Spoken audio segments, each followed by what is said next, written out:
आज की हमारी पोयम है अ टीनेजर्स प्रेयर, जो जे मॉर्स के द्वारा लिखी गई है। बहुत ही अच्छी पोयम है। टीनेजर्स मतलब बच्चों की एक प्रार्थना।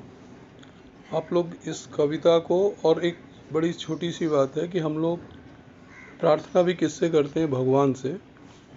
और एक शब्द बड़ा अच्छा लगा, टीनेजर्स के लिए एक बहुत अच्छा तरीका ये है कि जिस नंबर्स में हम लोग गिनती गिनते हैं ना, 13, 14, 13 से लेके 19, सब में देखो टीन लगा है। तो इस 13 टू 19 के बीच में जितने भी गर्ल्स और बॉयज़ हैं, वो सब टीनेजर्स हैं। तो आपको ये बड़ा छोटा सा, जहाँ जहाँ टीन शब्द लास्ट में आए, वो टीनेजर्स हैं। तो मैं पहली कविता का स्टार्टिंग की 4 लाइन पढ़ रहा हूँ।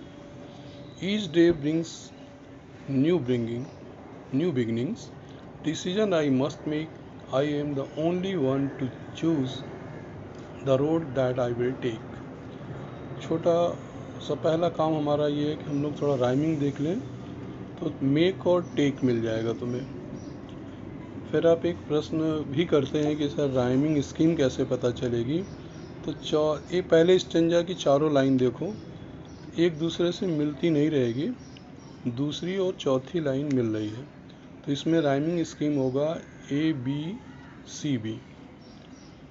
इसी तरह से दूसरा स्टेंजा देखोगे तो उसमें भी A B C B, success और स्ट्रेस, तो दूसरी और चौथी लाइन मिल रही है। तो इसका rhyming scheme A B C B, ये पैटर्न है इसका। तो हम लोग शुरू करते हैं। Each day brings new beginnings, प्रत्येक दिन एक नई शुरुआत करता है। डिसीजन आई मस्ट मेक, और वह निर्णय मुझे लेना है। ये निर्णय, मुझे का मतलब यहाँ पे टीनेजर्स कहते हैं कि ये सारे निर्णय जो कुछ मुझे लेना है वो मेरा होगा, और मैं I am the only one to choose the road that I will take.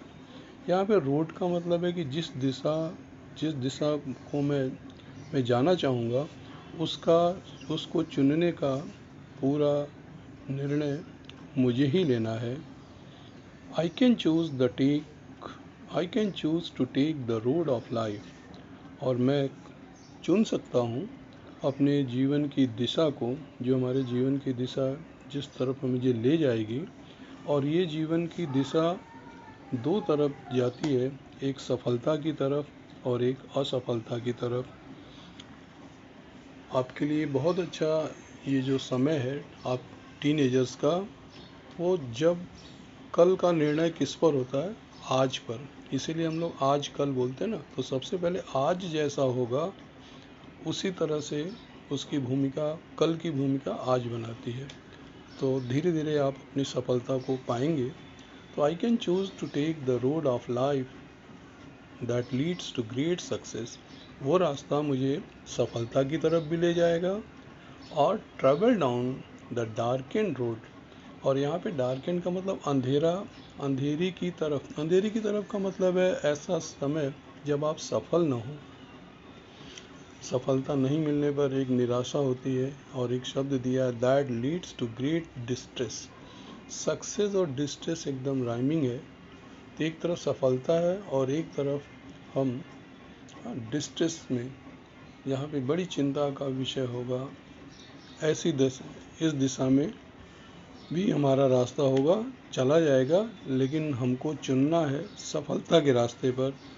तो टीनेजर्स अपनी सफलता के लिए मेहनत करने की एक उसके अंदर इच्छा भी होगी। Please open up my eyes dear Lord. प्रार्थना हम किससे करते हैं? भगवान से। तो देखो लॉर्ड में एल कैपिटल लिखा है, तो यहाँ पे लॉर्ड का मतलब हुआ भगवान। तो गॉड एक है, इसलिए यहाँ लॉर्ड को कैपिटल लिखा गया। Please open up my eyes, कहा कि भगवान हमारी आँखों को आप खुला रखना। खुला का मतलब यहाँ कि मैं कभी कभी आँखें खुली रहती हैं फिर भी हम देख नहीं पाते हैं, क्योंकि वो हमारे अंतर्दृष्टि, जो अंदर से हम दूसरों को देखते हैं, कभी कभी व्यक्ति दिखता कुछ और रहता कुछ है।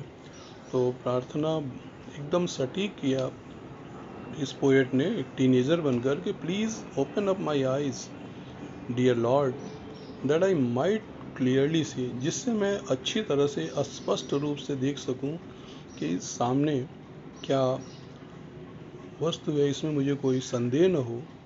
Help me stand for what is right, हे भगवान आप मेरी मदद करना जिससे मैं जो सच है, सही है, उसी का मैं साथ दूं। Bring out the best in me, और जो मेरे अंदर अच्छी चीज़ें हैं उनको मैं बाहर निकाल सकूं, मतलब अपनी हर अच्छाइयों को मैं सामने दिखा सकूं। Help Lord to just say no. फिर वो प्रार्थना करता है, एक तरफ तो कह रहा है कि भगवान मैं सच, जहाँ सही है वहीं पर मैं खड़ा रहूं। कभी कभी सच और सही चीज़ों के साथ खड़ा होना भी मुश्किल होता है, लेकिन वो प्रार्थना करता है भगवान से कि भगवान मेरी मदद करना।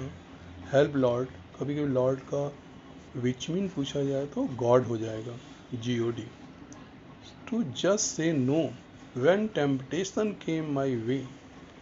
दुनिया की कुछ खराबियां हैं, खराबियां का मतलब जो जैसे चार भारत के अध्यात्म में है, जैसे लाभ, लोभ, काम, मोह, ये है ना, लोभ होना, किसी के प्रति लालच होना।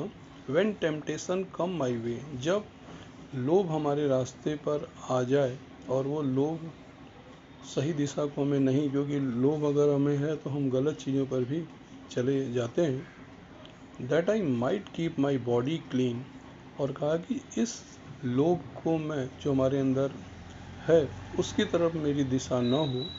That I might keep my body clean and fit for life each day, और कहा कि इससे मैं अपने अंदर, यहाँ पे बॉडी क्लीन का मतलब है कि शरीर को साफ करना नहीं, अंदर की जो खराबियाँ हैं उनको मैं दूर कर सकूं।